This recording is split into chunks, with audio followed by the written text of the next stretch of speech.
Assalamualaikum warahmatullahi wabarakatuh. Pertama-tama selaku insan yang beriman, marilah kita panjatkan puja dan puji syukur kita atas kehadirat Allah Subhanahu wa taala. Karena atas limpah rahmat dan karunia-Nya lah kita semua masih bisa menikmati indahnya Islam hari ini. Tempat yang kedua, salawat dan tahrim tak lupa kita hanturkan kepada Nabi Muhammad SAW, Nabi akhir zaman, Nabi yang kelak akan memberikan syafaat kepada kita semua di yaumil akhir nanti. Perkenalkan, nama saya Fadil. Saya dari HMI Cabang Kupang, Komisariat Ipertatek. Insya Allah pada kesempatan ini saya akan coba menceritakan tentang satu buah buku yang saya sudah baca sebelumnya, yaitu buku Bintang Arasy karya Kekanda Said Minarudin. Buku Bintang Arasy sendiri terdiri dari 9 bab.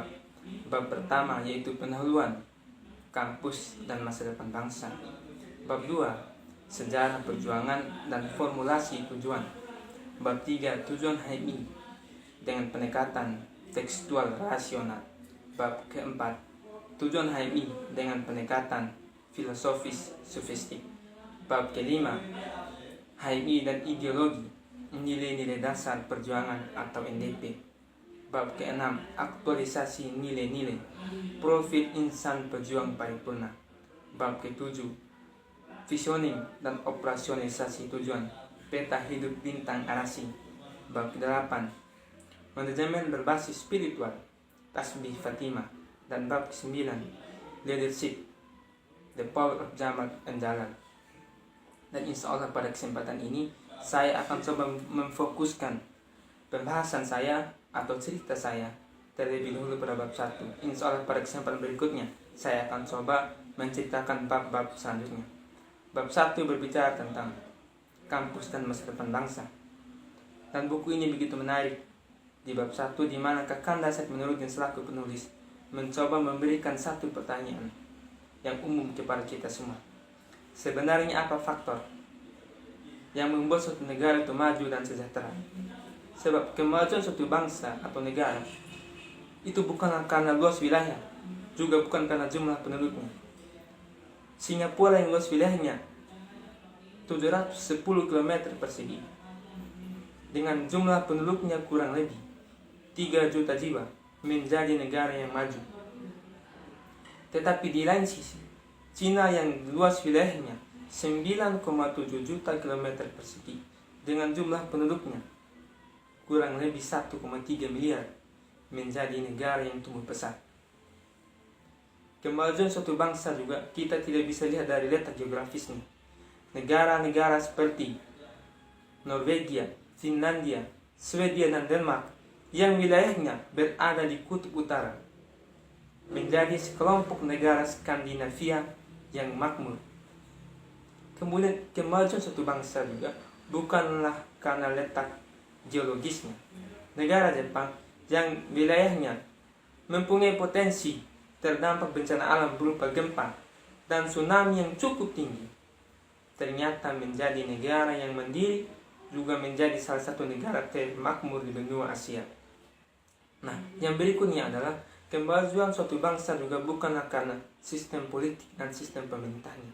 Apapun bentuk sistem politik dan sistem pemerintahnya tidak menjadi faktor penentu. Contohnya Amerika yang liberal ternyata menjadi negara yang adidaya. Dan juga Rusia yang komunis ternyata menjadi negara yang paling berpengaruh. Kemajuan suatu bangsa juga teman-teman bukan dilihat dari kekayaan sumber daya alamnya. Negara-negara yang berada di benua Afrika yang memiliki kekayaan sumber daya alam begitu melimpah ruah. Namun negara-negara tersebut menjadi negara-negara yang miskin. Sama halnya dengan negara kita, Negara Kesatuan Republik Indonesia, yang memiliki sumber daya alamnya begitu melimpah ruah. Namun itu semua hanya bisa dinikmati oleh segelintir orang. Pertanyaan selanjutnya adalah, lantas apa faktor determinan atau faktor yang menentukan kemajuan suatu bangsa atau negara? Kekanda Said Minarudin memberikan jawabannya kepada kita semua.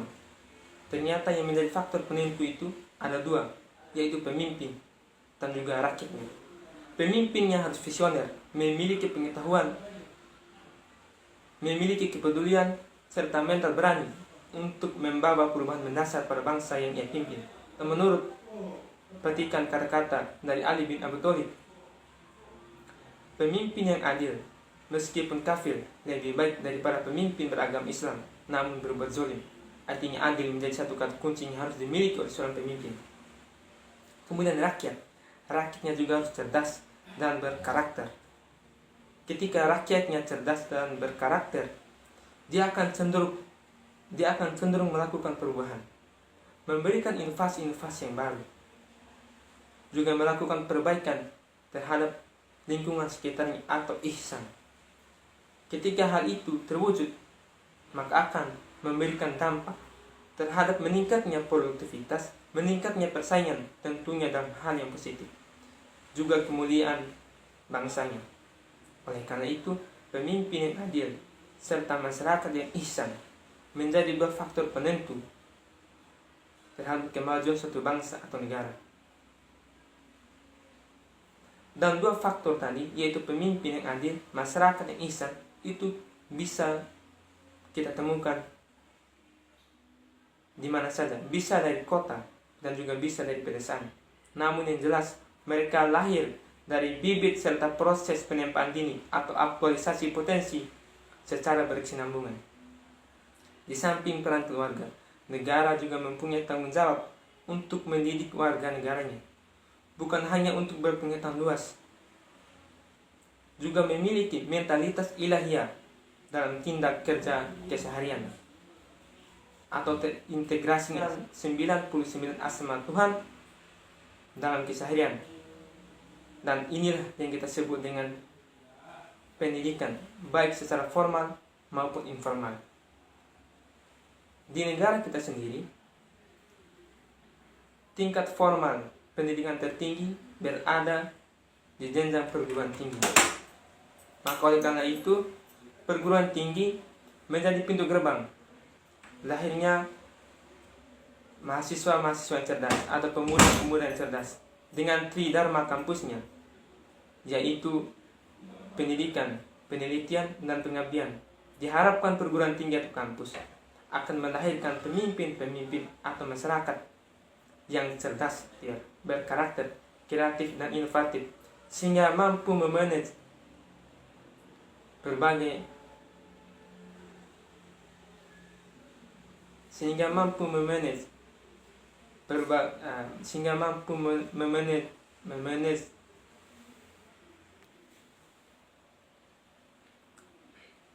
dengan tridharma kampusnya.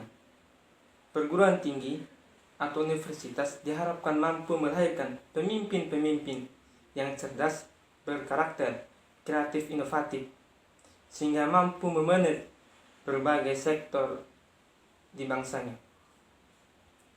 Namun kenyataannya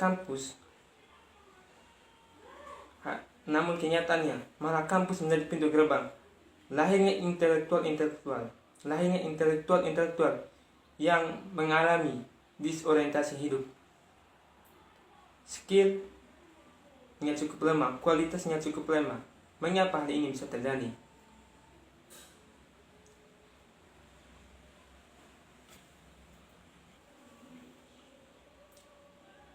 Dengan tridharma kampusnya, perguruan tinggi, dengan tridharmanya, perguruan tinggi atau universitas, itu akan diharapkan mampu melahirkan pemimpin-pemimpin yang cerdas, berkarakter, kreatif, dan inovatif, sehingga mampu memanage berbagai sektor kehidupan bangsa.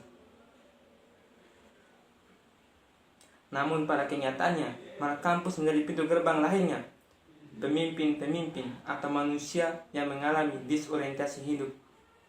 Kemampuan dan skillnya itu cukup lemah atau kurang berkualitas.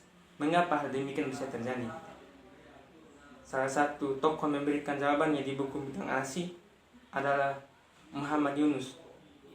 Beliau menyatakan kampus terlalu arogan dengan teori-teorinya. Mahasiswa diarahkan dari satu teori ke teori yang lain, dari satu ruangan ke ruangan yang lain. Mahasiswa diharapkan untuk secepat-cepatnya mahasiswa diarahkan untuk cepat menyelesaikan kuliah. Mahasiswa diarahkan untuk cepat menyelesaikan kuliahnya. Dan mahasiswa dihadapkan pada pasar-pasar tenaga kerja dengan berbagai macam rating pilihan gaji. Sehingga jauh di bawah alam sadar mahasiswa itu tertanam bahwa gaji atau uang adalah satu-satunya tujuan.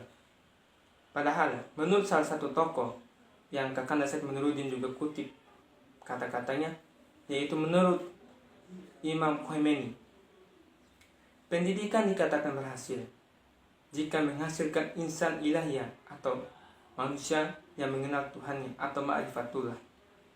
Dengan mengenal Tuhannya, manusia akan memahami relasi dirinya dengan Tuhannya, sehingga muncul kesadaran bahwa tujuannya diciptakan adalah sehingga muncul kesadaran bahwa eksistensinya hanyalah semata-mata untuk menjadi seorang hamba atau Abdullah, dan juga wakilnya atau khilafah. Dua fungsi tadi, yaitu fungsi hamba atau Abdullah dan khilafah atau wakilnya, kampus tidak mampu berikan.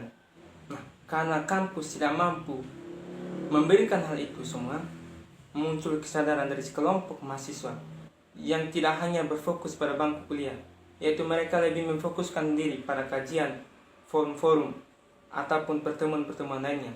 Dan mereka ini yang tergabung dalam organisasi mahasiswa. Organisasi mahasiswa sendiri terbagi menjadi dua, yaitu organisasi internal kampus dan juga organisasi eksternal kampus. Organisasi internal kampus sendiri kita bisa kenal yaitu BEM, BLM atau DPM, HMJ, maupun UKM. Sedangkan organisasi eksternal kampus itu ada beberapa. Yang pertama HMI, IMM, KAMI, PMII, GMNI, GMKI, PMKI. Dan insya Allah mengenai HMI akan kita bahas di pertemuan berikutnya. Sekian, wassalamualaikum warahmatullahi wabarakatuh.